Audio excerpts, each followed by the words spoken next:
Sore kita lanjutkan video kita ya. Sekali lagi ini adalah video edukasi. Nah, sebelum saya mulai, saya ingin sharing bahwa saya sering ketemu dengan Pak Franky Welirang dari grup Bogasari. Dan beliau adalah mentor saya sebagai grup nomor 1 di Indonesia yang terbesar dan terbaik se-Asia Tenggara. Nah, Indonesia itu sekarang dilanda perang.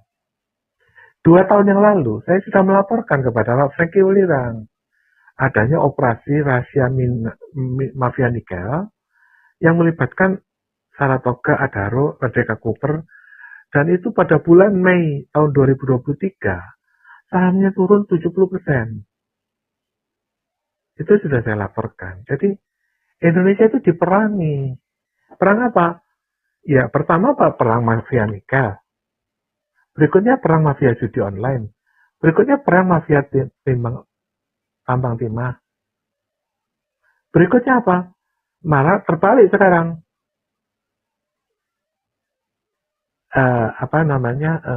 Tiongkok ini berbalik gitu loh. Karena ada rahasia smelter Tiongkok, maka Tiongkok itu berbalik sekarang menyerang. Febri Ardiansyah itu ditangkap. Ini adalah sebuah perang. Nah, ya Pak Gun udah cerita soal perang ini udah 5 kali ya. Kita udah hafal ya.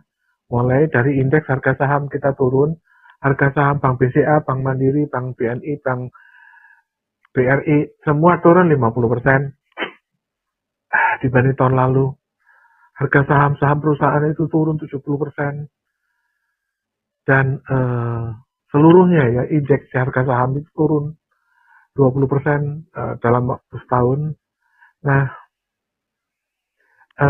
rupiah kita terpuruk, ya kan? Pandabon kita nggak laku di Cina. Sekarang kita kekurangan dana. Nah, kita mau mengundang Patriot Bond dengan ancaman kalau misalnya mereka nggak mau beli. Sambil minum ya.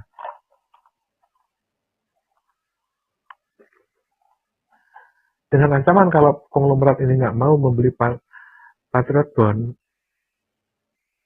dan Merah Putih Bond, maka mereka akan diperiksa pajaknya. Nah, dalam kondisi perang itu, Pak, ya,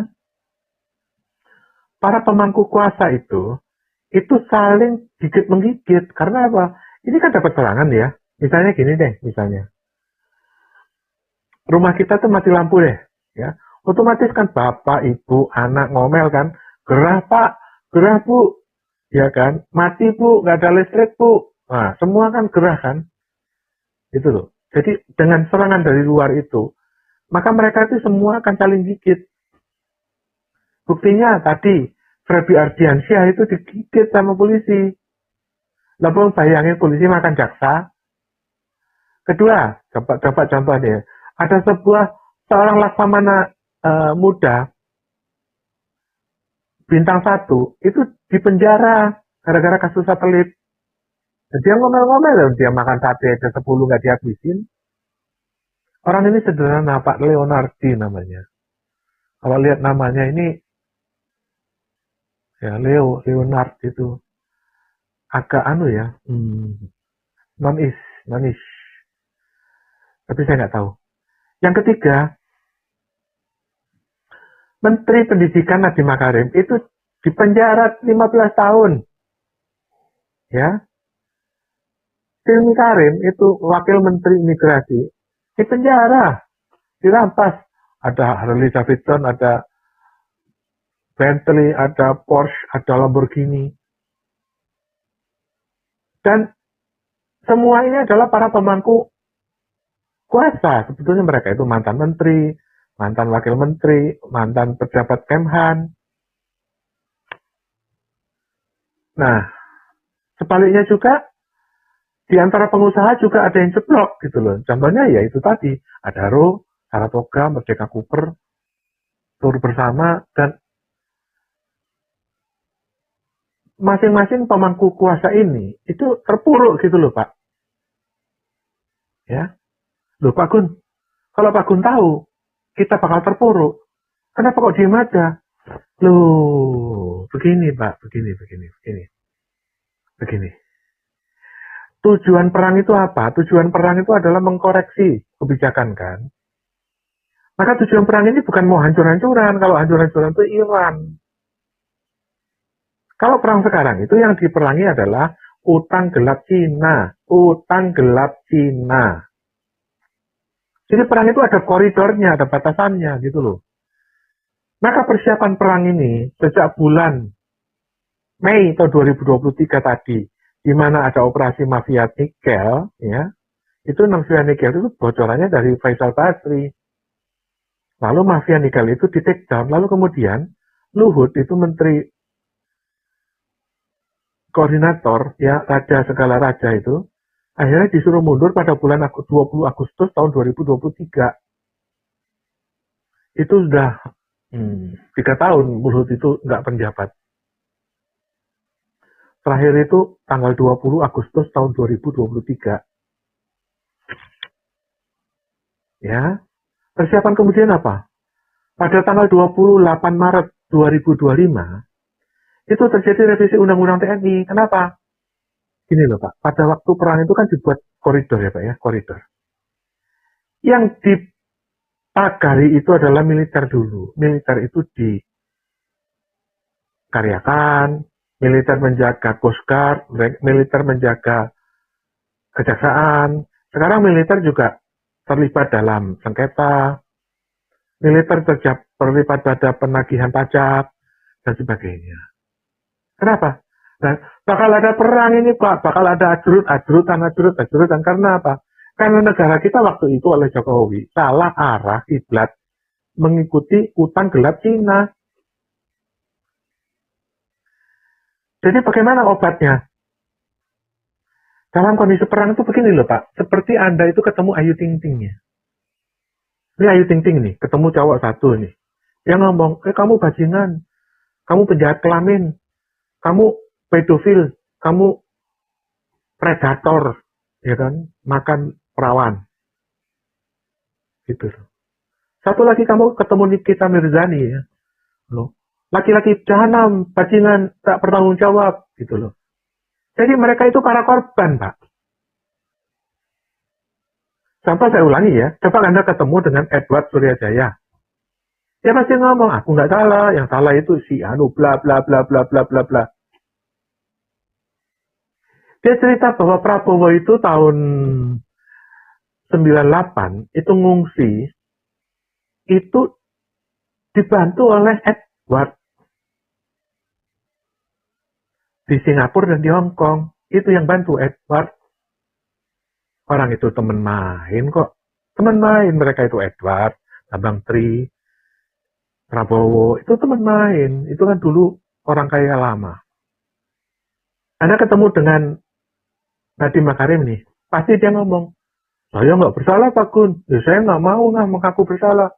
Saya nggak mau minta maaf kepada Presiden. Saya nggak bersalah. Gitu. Ya seperti Nikita Mirzani pasti ngomong, lelaki jahanam, nggak bertanggung jawab. Oh, buaya darat. Nah, gitu loh. Ini kondisi psikologis para korban. Coba kalau Anda ketemu dengan, misalnya, ya, Surya Darmadi, pasti dia ngomong, oh, Oe nggak salah. Nah, itu kan Oe hartanya udah dirampas. Separuh Oe masukin Nusa Kambangan. Oe dikurung. Oe anu, ya, pasti dia merasa jadi korban. Dengan demikian, ya, kecuali ya kita bertemu dengan para pemangku kuasa ini, ya, kita ketemu dengan oligarki, ya kan? Kita tanya apa masalah mereka, lalu kita bantu, sehingga timbul mukjizat. Baru ini akan ketok tular, mereka ini akan sadar dan menyadari kesalahannya. Sekali lagi ya, saya ulangi ya. Kecuali saya bisa ketemu dengan Nadiem Makarim ya. Saya curhat, Pak, sudahlah Pak, Bapak bikin surat pengampunan kepada Presiden. Bapak mengaku bersalah, nanti diampuni oleh Presiden. Kecuali dia mundur mau dapat hidayah ya. Oh iya ya, saya bersalah, saya mundur, saya minta ampun. Mungkin diampuni oleh presiden. Kita ketemu dengan oligarki ya. Oligarki ini udah pasrah bongkoan. Kemarin itu, hari ini, itu Hotel Pullman itu terbakar. Kebakaran itu nggak cuma sekarang, 10 tahun yang lalu pada waktu pembangunan Central Park, itu juga gedung Soho di depannya itu juga dibakar. Karena itu masalah ini sudah lama gitu loh. Dan semakin lama, mereka mengadakan tekanan kepada pihak-pihak lain. Ya, pihak-pihak lain ini berbalik gitu loh. Sekarang berbalik nyerbu mereka gitu loh. Orang-orang yang dikorbankan mereka. Nah, kecuali kita bisa bicara dari hati ke hati. Mau menolong Nadiem Makarim. Mau menolong oligarki yang terpuruk. Kita itu sudah punya pengalaman, Pak. Tahun 80, Soeharto itu membagikan HGU. Tanah-tanah itu dibagikan lewat Angkatan Darat.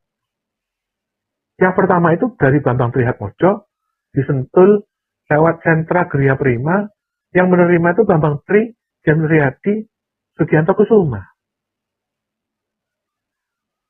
Kenapa sekarang kok nggak bisa? Bambang Tri masih hidup, kok nggak bisa membagikan HGU lagi?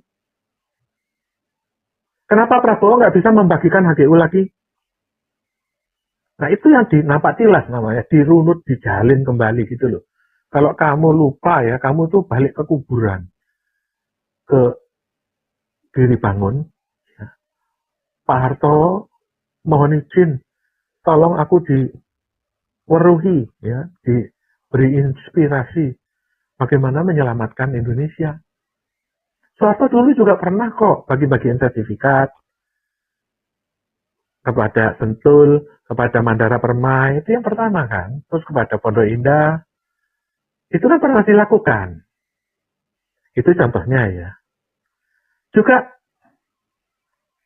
kembali ya, saya sering berdiskusi dengan Pak Franky Welirang. Bogasari itu 20 tahun mendapatkan gandum gratis. Kalau itu di retrieve ya, dibuka ya, kembali, cerita pembagian gandum gratis 20 tahun itu untuk apa dan bagaimana ceritanya. Lalu kita nampak tilas ke Giri Bangun gitu loh, Pak Harto. Mbok ya dikasih tahu gitu loh, waktu dulu dapat gandum gratis, enak-enak itu. Ongkang-ongkang, bikin gandum, bikin tepung terigu, ya toh. Dia kan nggak bisa ngomong tepung terigu, ngomongnya tepung terigu. Giling itu giling, dapat tepung terigu. Itu ditanyakan lagi. Dulu waktu ngomong sama Mbah Sudono Salim dan Mbah Harto itu bagaimana? Itu Prabowo juga saksi hidup kok. Saya kemarin juga ketemu Franky Welirang itu waktu itu menantunya Sudono Salim juga saksi hidup. Dia yang jalanin waktu dapatin gandum gratis itu. Sekali lagi ya, ini video edukasi. Yang ingin hiburan skip aja. Kecuali para pemangku kuasa ini satu persatu ya. Kita tolong, baru timbullah mukjizat ya. Anda bayangin kalau seandainya Nadiem Makarim itu diampuni presiden. Kita lega gitu ya. Lalu semua nanti minta pengampunan. Dokter Tifa, ya, Ebenezer, semua ada. Ya, penjahat-penjahat itu minta pengampunan deh ya. Surya Darmadi, Edward Suryadaya, pasti semua minta pengampunan. Timbullah harapan. Bahwa, oh ya Prabowo itu bijaksana ya. Prabowo itu baik hati ya. Prabowo itu ingin melupakanlah kisah-kisah ini. Ya, sehingga sengketa oligarki yang merasa dirampas tanahnya 2 juta hektar, Salim Plantation, terus yang lewat Satgas PKH itu nggak usah membunuh Febri Ardiansyah. Kalau perlu Febri Ardiansyah juga diampuni. Lupa, terus kemudian gini, oligarki ngomong, lupa aku mau diampuni Pak. Kenapa kok sawitku 2 juta hektar dirampas sama Satgas PKH, sama Febri Bajingan gitu ya kan. Nah itu dibicarakan, ngobrol gitu loh, artinya